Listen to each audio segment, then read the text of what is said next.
Assalamualaikum warahmatullahi wabarakatuh. Selamat pagi Bapak Ibu sekalian. Warahmatullahi wabarakatuh. Apa kabar? Baik, Bu. Baik, semangat pagi. Luar biasa. Ya, semangat pagi. Semangat. Oke, dalam kesempatan ini kami dari kelompok 4 akan memaparkan mengenai sesi modul ajar dalam rangka pelaksanaan IHT PSP Bahasa Inggris. Jadi sebelum memulai pelatihan ini, marilah kita berdoa menurut agama dan kepercayaan kita masing-masing. Doa dimulai.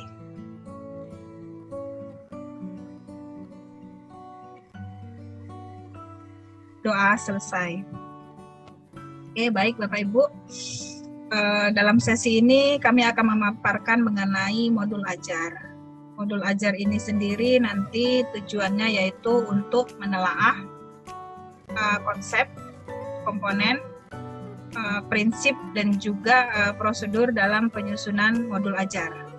Sehingga nantinya Bapak Ibu sekalian dapat membuat modul ajar dengan sesuai dengan konten, sesuai dengan konsep, sesuai dengan komponen, prinsip, ataupun modul prosedur yang memang telah yang nantinya akan dipaparkan oleh para pemateri. Baik, sebelum memulai materinya, sebelum masuk ke materinya, marilah kita memotivasi diri dulu, semangat pagi dulu. Cocok kan, Bu? Semangat pagi dulu kita, Bu. Mantap. Oke, baik. Untuk semangatnya, untuk brainstormingnya akan diberikan oleh Ibu Sarah. Pada Ibu Sarah saya persilahkan.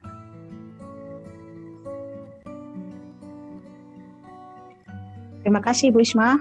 Oke, untuk semangat pagi hari ini, marilah kita angkat tangan kita dengan menyanyikan lagu Horas, ya Bu ya. Oke. Mulai ya Bu. Ya. Baik. 1, 2, 3, go. Horas. Sekolah penggerak memanglah oke. Ya.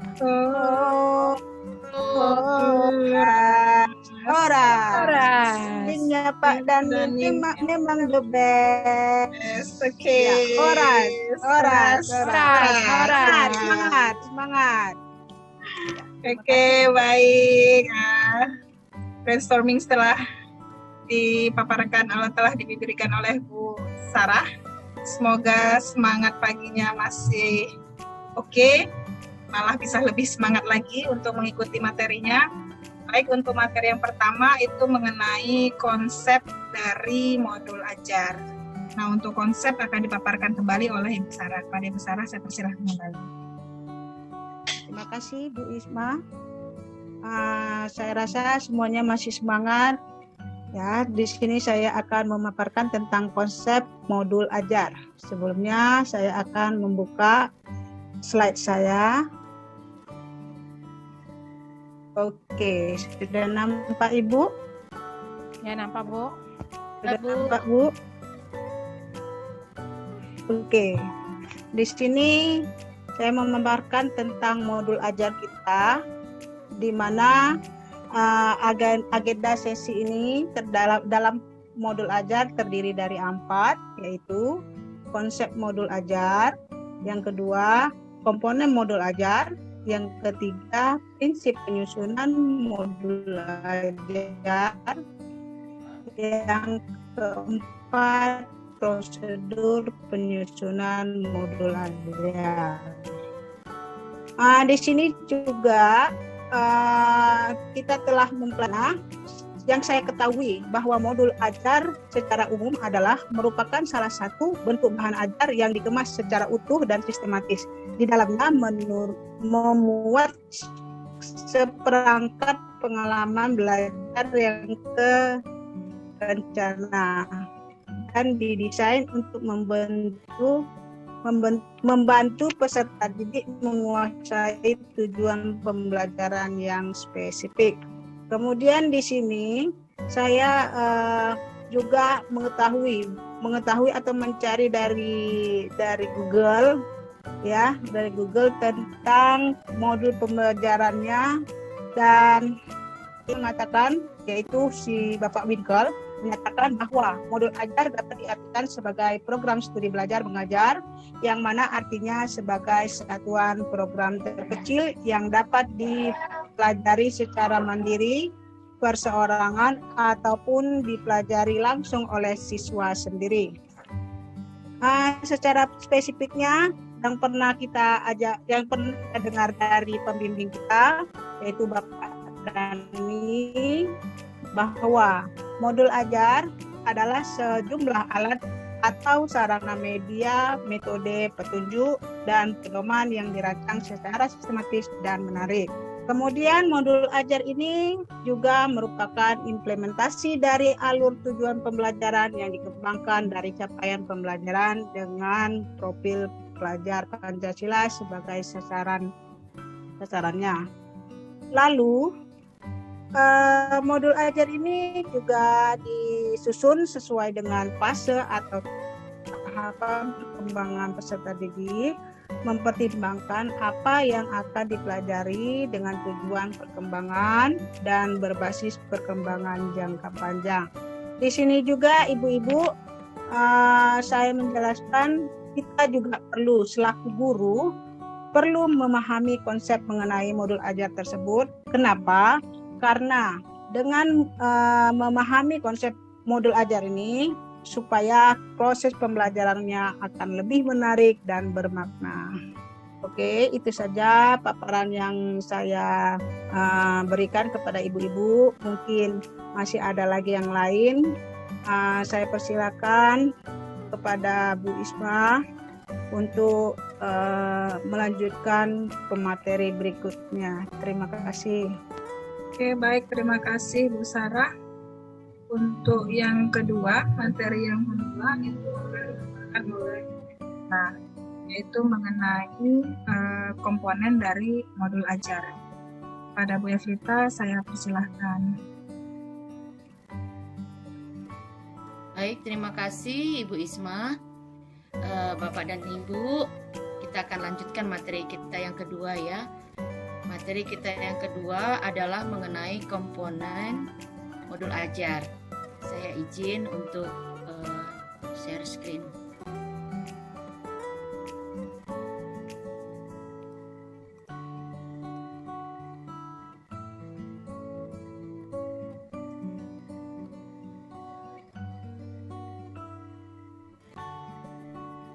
Apakah sudah terlihat Bapak dan Ibu?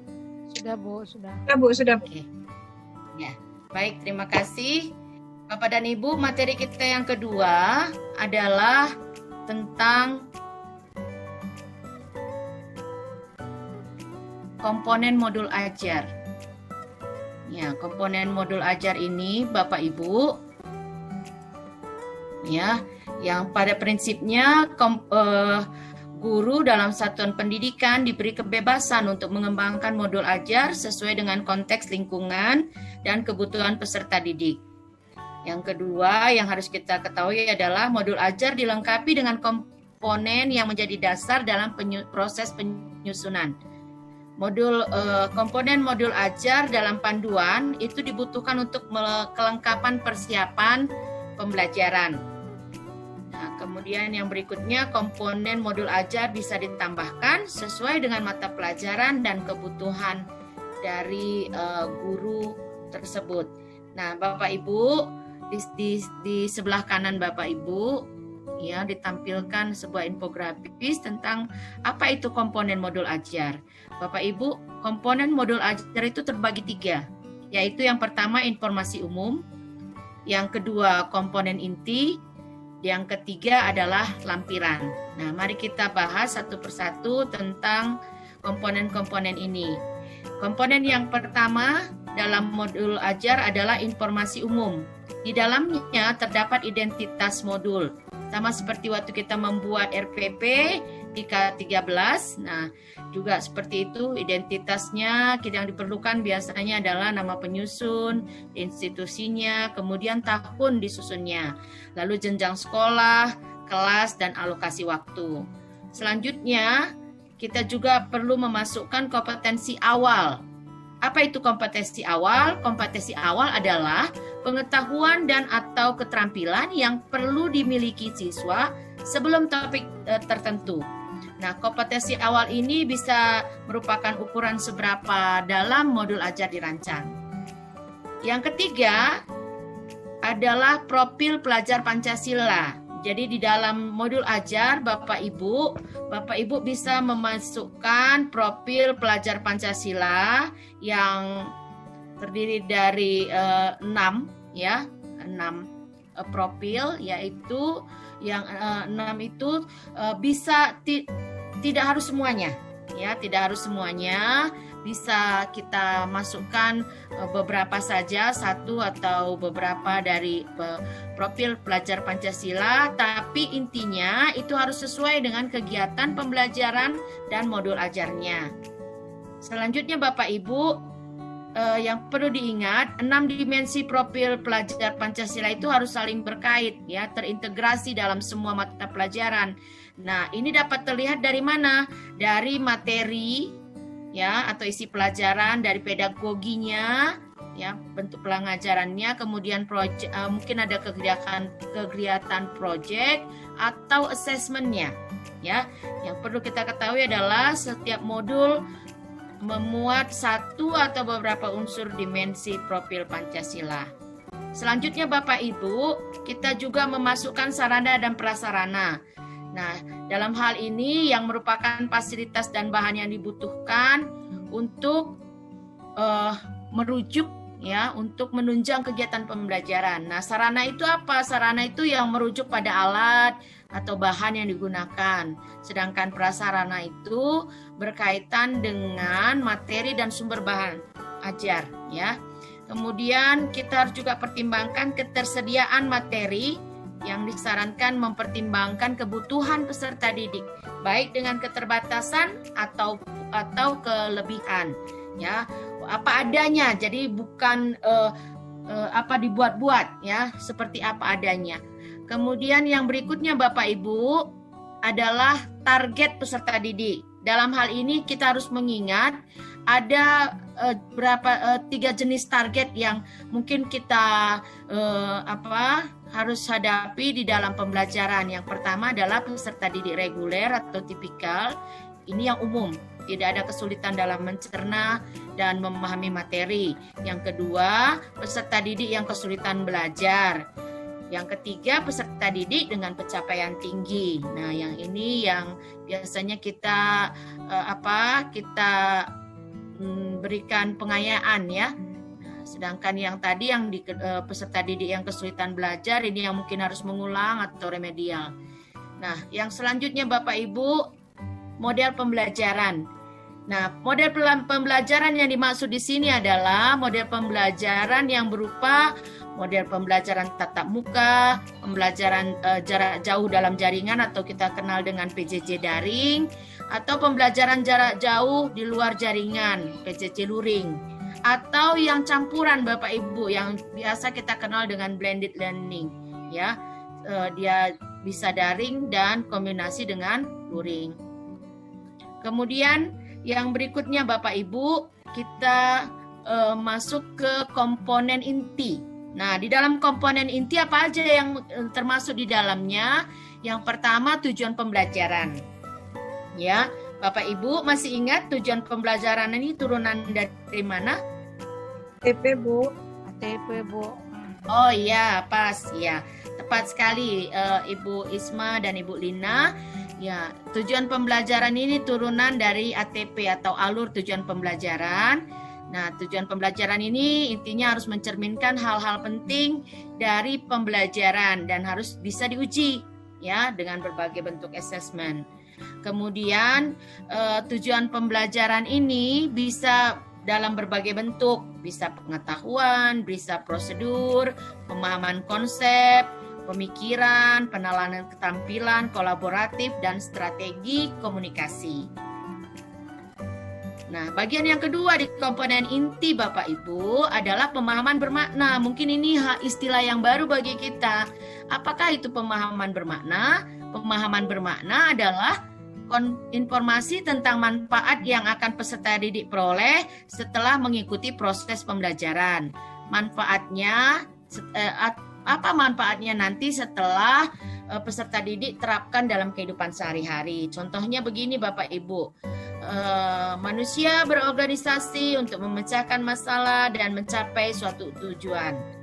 Nah, ini mungkin pelajaran PS ya atau PKN. Nah, contoh lain untuk bidang IPA, makhluk hidup beradaptasi dengan perubahan habitat. Nah, ini contohnya.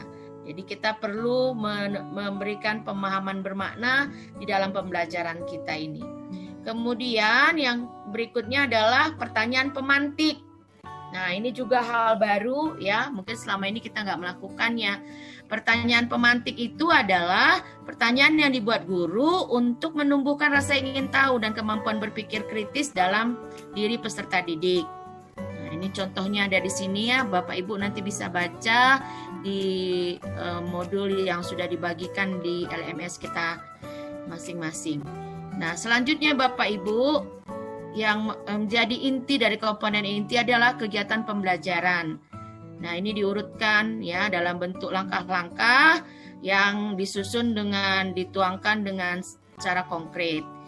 Kemudian langkah-langkah itu terbagi 3 tahap, yaitu pendahuluan, inti, dan penutup. Semuanya berbasis metode pembelajaran aktif. Kemudian yang penting juga di dalamnya adalah assessment.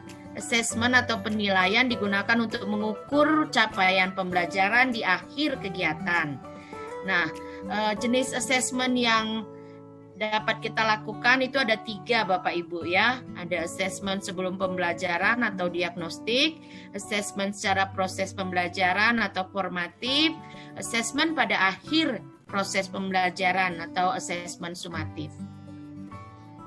Selanjutnya Bapak dan Ibu, kita harus mengingat juga bentuk assessment yang bisa dilakukan. Apakah dia bertujuan untuk penilaian sikap, ya, dalam bentuk observasi, penilaian diri, ya, penilaian teman sebaya, atau performa, bisa berbentuk presentasi, drama dan sebagainya, atau tes tertulis ya, yang berbentuk objektif, esai, pilihan berganda dan sebagainya. Nah, Bapak Ibu, selanjutnya kita juga harus memasukkan pengayaan dan remedial. Pengayaan itu diperuntukkan untuk peserta didik yang capaiannya tinggi, sedangkan remedial itu sebaliknya untuk peserta didik yang membutuhkan bimbingan untuk memahami materi atau pembelajaran mengulang.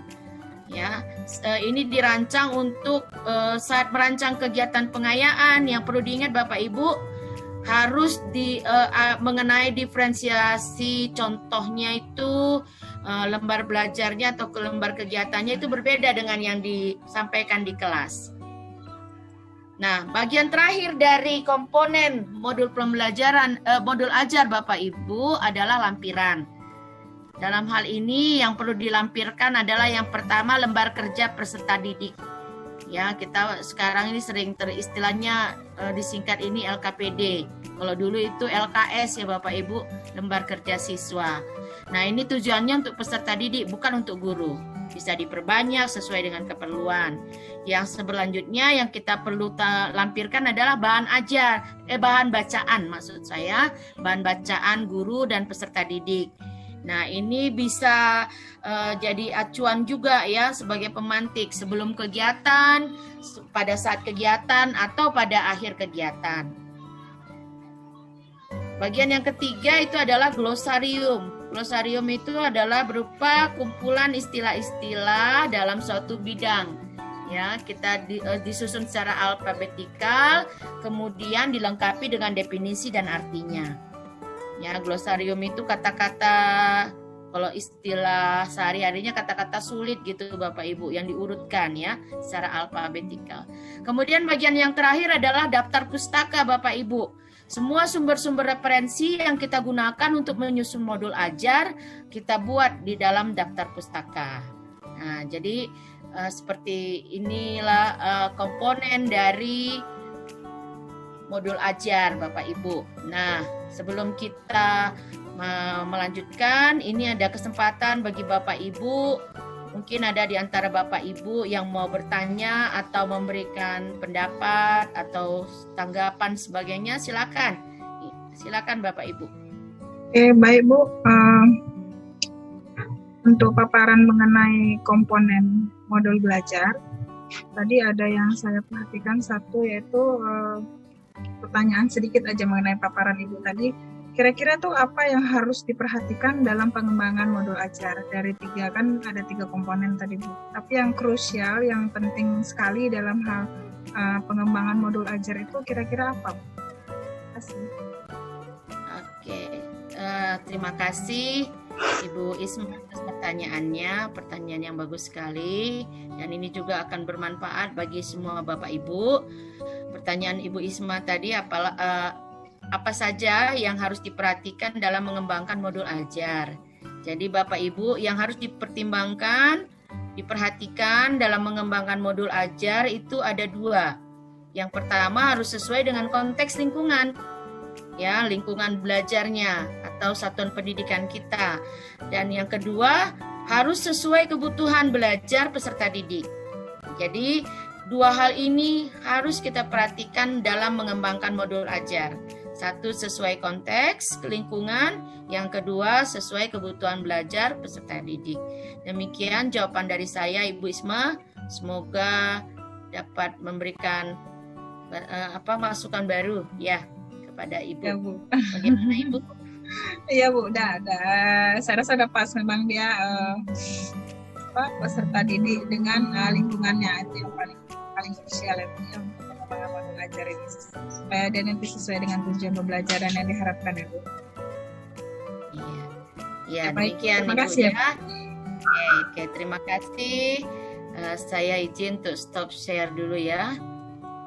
Oke, nah Bapak Ibu, itulah bagian akhir dari materi yang kedua. Sebelum kita melanjutkan materi kita, kayaknya kita perlu gerak ini ya. Dari tadi terima materi itu. Betul. Ya. Nah, jadi kita gerak-gerak dikit ya. Hari ini Gerak dikit ya Bu ya, nggak gerak-gerak banyak. Kayaknya ini. Ibu Isma. Saya. Baik Bu.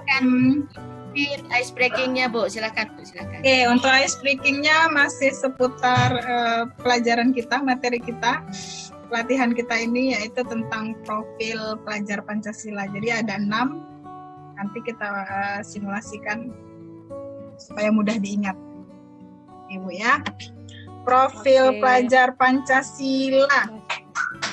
Beriman, bertakwa kepada Tuhan Yang Maha Esa dan berakhlak mulia. Berkebinekaan global, bergotong royong, mandiri, bernalar kritis, kreatif. Oke, itu ya, itu ice breaking dari saya. Mudah-mudahan sama-sama ingat ya Bu untuk profil pelajar Pancasilanya. Selanjutnya kita akan masuk ke materi berikutnya, yaitu mengenai prinsip modul ajar. Nah, untuk prinsip modul ajar ini akan dipaparkan oleh Bu Lina. Pada Ibu Lina saya persilahkan. Terima kasih Bu Isma. Selamat pagi Ibu semua. Semangat kan? Masih semangat. Iya semangat. Udah ice breaking tadi semangat ya kan? Oke, saya izin screen share dulu dan materi kita pada hari ini.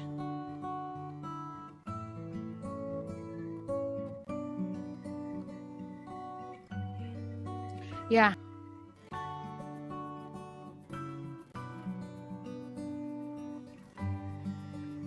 Oke.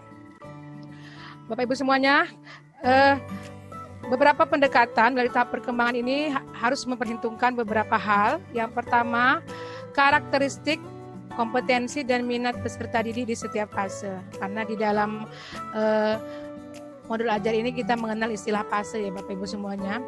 Kemudian yang kedua, perbedaan tingkat pemahaman dan variasi jarak atau gap antar tingkat kompetensi yang bisa terjadi di setiap fase. Selanjutnya, melihat dari sudut pandang pelajar bahwa setiap peserta didik itu unik Dan berikutnya, poin berikutnya, bahwa belajar harus berimbang antara intelektual, sosial, dan personal. Dan semua hal tersebut adalah penting dan saling berhubungan. Berikutnya, yang terakhir adalah hal yang harus kita perhatikan pendekatannya, tingkat kematangan setiap peserta didik tergantung dari tahap perkembangan yang dilalui oleh seorang peserta didik dan merupakan dampak dari pengalaman sebelumnya. Nah, hal yang tadi yang sudah saya sebutkan tadi yang bisa kita lihat di dalam PowerPoint ini adalah pendekatan-pendekatan yang harus kita perhatikan sebagai prinsip penyusunan sebuah modul ajar. Selanjutnya, ada lagi kriteria yang harus dimiliki modul ajar. Jadi selain prinsip, kita juga punya kriteria. Ketika kita ingin menyusun sebuah modul ajar, kriteria apa yang harus dimiliki sebuah modul ajar? Nah, ada 7 kriteria yang harus dimiliki modul ajar. Yang pertama adalah esensial. Apa itu esensial? Esensial adalah pemahaman konsep dari setiap mata pelajaran melalui pengalaman belajar dan lintas disiplin. Nah, yang kedua, 3 dan 4 adalah menarik, bermakna, dan juga menantang. Apa maksud dari ketiga kata tersebut? Yaitu menumbuhkan minat untuk belajar dan melibatkan peserta didik secara aktif dalam proses belajar, berhubungan dengan pengetahuan dan pengalaman yang dimiliki sebelumnya, sehingga tidak terlalu kompleks namun juga tidak terlalu mudah untuk tahap usianya. Sekali lagi, dalam modul ajar ini sangat memperhatikan fase ya, sesuai dengan usia juga ya Bapak Ibu ya. Nah, selanjutnya, kriteria yang harus dimiliki sebuah modul ajar itu adalah relevan dan kontekstual. Apa maksud dari kalimat ini? Relevan dan kontekstual di sini adalah berhubungan dengan pengetahuan dan pengalaman yang dimiliki sebelumnya dan sesuai dengan konteks di waktu dan tempat peserta didik berada. Jadi modul ajar kita ini banyak sekali berhubungan dengan pengalaman ya Bapak Ibu ya, pengalaman peserta didik kita. Dan yang terakhir adalah berkesinambungan. Yaitu, apa itu kesinambungan? Yaitu adalah keterkaitan alur kegiatan pembelajaran sesuai dengan fase belajar peserta didik. Nah, Bapak Ibu semua, itulah tadi materi saya tentang prinsip penyusunan modul ajar. Jadi hal-hal yang sudah kita saya sampaikan tadi, itulah yang harus kita perhatikan ketika ingin menyusul sebuah modul ajar di suatu fase. Oke. Nah, untuk saya beri kesempatan kepada Bapak Ibu apabila ada ingin memberikan tanggapan ataupun pertanyaan, boleh disampaikan. Silakan Bapak Ibu. Saya Bu Lina, saya ingin bertanya. Bu Sarah ya, Ibu Sarah. Ya, silakan Bu Sarah. Ya, terima kasih Bu Lina. Ya. Tadi saya mendengarkan paparan dari Ibu Lina bahwa tentang prinsip modul ajar. Prinsip ya. Ya. Berdasarkan prinsip penyusunan modul ajar, saya melihat poin-poin dari sudut pandang pelajar bahwa setiap peserta didik itu adalah unik. Ya. Jadi pertanyaan saya di sini Bu, mohon dijelaskan kepada saya dan kepada ibu-ibu sekalian di sini yang di Zoom ini mengenai pernyataan tersebut. Oke. Itu saja pertanyaan saya Bu Lina. Ya. Oke, terima kasih Bu Sarah. Pertanyaannya sangat bagus ya Bu ya. Nah, memang di sini ada kata unik ya Bu ya. Setiap peserta didik itu unik. Nah, kenapa kita harus memperhatikan atau memperhitungkan dari sudut pandang pelajar bahwa setiap peserta didik itu unik? Nah, setiap peserta didik kita itu berbeda, tidak ada yang sama. Mereka mempunyai karakteristik yang berbeda, ciri khas, punya kemampuan berbeda, punya kelebihan, punya kekurangan masing-masing. Nah, terutama faktor-faktornya itu bisa membedakannya. Keunikan mereka itu yaitu dari bakatnya, dari lingkungannya, kemudian bisa juga dari keadaan fisiknya atau kecerdasannya, latar belakang keluarganya. Itulah yang membuat siswa-siswa kita itu, peserta didik kita itu berbeda. Jadi dari sudut pandang mereka, siswa kita tersebut itu berbeda satu sama lain, yang membuat mereka tuh unik karena mereka itu berbeda satu sama lain. Oke Bu Sarah, kira-kira itu penjelasan saya. Bagaimana Bu Sarah? Cukup sempurna cukup Iya, sempurna menurut alhamdulillah. saya. Ya, terima kasih Bu. Mudah-mudahan bermanfaat bagi kita semua ya Bu ya. Amin. Terima Ya. kasih Bu Sarah. Sama-sama Baik. Ibu. Baik Bapak Ibu semua, karena materi saya sudah selesai, ini saya kembalikan kepada Ibu Isma untuk menyampaikan materi selanjutnya. Silakan Ibu Isma. Oke, baik Bu Lina. Nah, ini sudah giliran saya jadinya ya yang terakhir. Jadi untuk yang terakhir ini mengenai prosedur dari penyusunan modul ajar. Oke, saya share screen dulu di sini. Ini prosedur. Baik. Tadi untuk modul ajar sendiri sudah ada tiga materi. Yang dari pertama tadi mengenai konten, mengenai konsep, yang kedua itu mengenai komponen, yang ketiga mengenai prinsip. Nah, saya ini bagian yang prosedur penyusunan dari modul ajar sendiri, modul ajar. Jadi untuk prosedur sendiri, penyusunan modul ajar ini ada 6 hal. Yang pertama itu dia analisis kondisi dan kebutuhan guru, peserta didik, serta satuan pendidikan. Jadi apa-apa aja yang dibutuhkan, itu yang harus kita perhatikan. Nah, dari segi guru di sini perlu mengetahui kondisi dan kebutuhan peserta didik, itu berdasarkan latar belakang, serta sarana dan prasarana sekolah. Pengembangan modul ajar di sini disesuaikan dengan kemampuan dan kreativitas guru. Nah, yang kedua itu ada identifikasi dan tentukan dimensi profil pelajar Pancasila. Guru memilih dimensi profil pelajar Pancasila yang paling memungkinkan untuk dikembangkan dalam proses pembelajaran. Tadi sudah dipaparkan oleh Bu Evita sebelumnya. Kalau profil pelajar Pancasila ini harus ada ya dalam komponen penyusunan model ajar. Tidak harus semuanya, tapi sebagian juga sudah bisa. Harus kita kaitkan dan harus memang terkait. Itu tadinya. Kemudian yang ketiga itu ada tentukan alur tujuan pembelajaran yang akan dikembangkan menjadi modul ajar. Nah, di sini guru dapat memilih ATP. ATP di sini maksudnya alur tujuan pembelajaran hasil pengembangan sekolah atau mengacu pada alur tujuan pembelajaran yang sudah ada. Nah, yang keempat ada susun modul ajar itu berdasarkan komponen yang tersedia. Selain komponen inti, itu guru dapat memilih komponen sesuai dengan kebutuhan pembelajarannya. Jadi disebutkan kita itu untuk modul ajar ini sendiri disesuaikan dengan kondisi, kemudian sesuaikan juga dengan keadaan dari peserta didik kita sendiri. Nah, yang kelima, pelaksanaan pembelajaran ini sendiri itu guru melakukan kegiatan pembelajaran sesuai dengan modul ajar yang telah disusun. Yang terakhir, evaluasi dan tindak lanjut. Setelah melakukan pembelajaran, guru mengevaluasi efektivitas modul ajar dan tindak lanjut untuk pembelajaran berikutnya. Ini prosedur dari penyusunan modul ajar. Saya rasa ini materi yang terakhir, tapi ada beberapa hal juga yang harus kita ingat terkait dengan modul ajar ini. Yang pertama itu, materi ini itu bersifat pedoman atau petunjuk praktis bagi guru, sekolah, atau stakeholder dalam mengembangkan modul ajar, materi modul ajar ini. Yang kedua itu guru, sekolah, atau stakeholder itu harusnya dapat menggunakan referensi lain yang sesuai dengan kondisi dan lingkungan peserta didik. Nah, dalam hal ini kita itu bisa memakai berbagai sumber, tidak hanya satu. Jadi menggunakan referensi lain. Itu dia ya, sesuaikanlah dengan kondisi dan lingkungan peserta didik. Jadi bisa jadi sekolah saya dengan sekolah-sekolah yang lain itu bisa jadi berbeda karena kondisi dan lingkungan kita juga berbeda.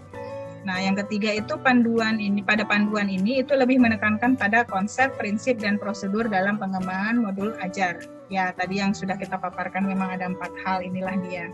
Nah, yang terakhir, materi atau bahan ajar itu guru dapat mengembangkan sendiri sesuai dengan kondisi sosial, budaya, kemampuan peserta didik, serta tingkat ekonomi masyarakat sekitar. Dikarenakan tadi seperti yang baru saja dipaparkan Ibu Lina, peserta didik itu unik, mereka berbeda-beda. Otomatis materi ataupun bahan ajar itu juga kita harus kembangkan sesuai dengan keunikan siswa kita itu sendiri masing-masing. Jadi saya rasa kalau untuk prosedur Sekian dari saya. Apabila ada tanggapan ataupun pertanyaan, saya persilahkan.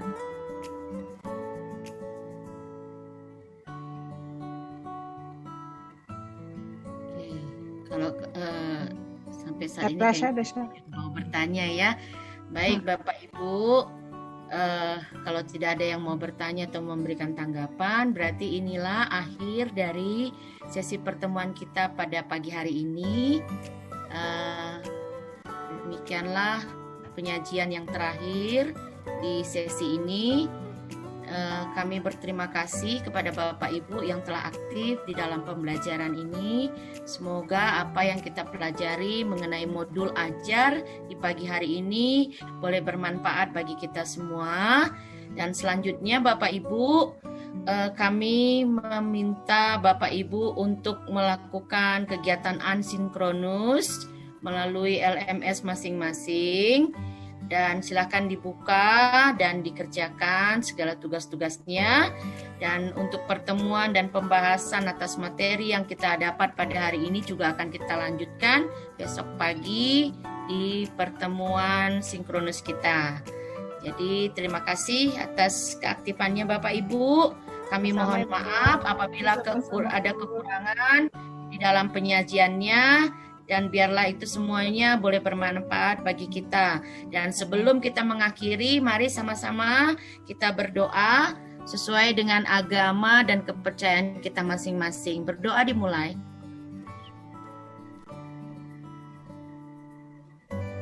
Berdoa selesai.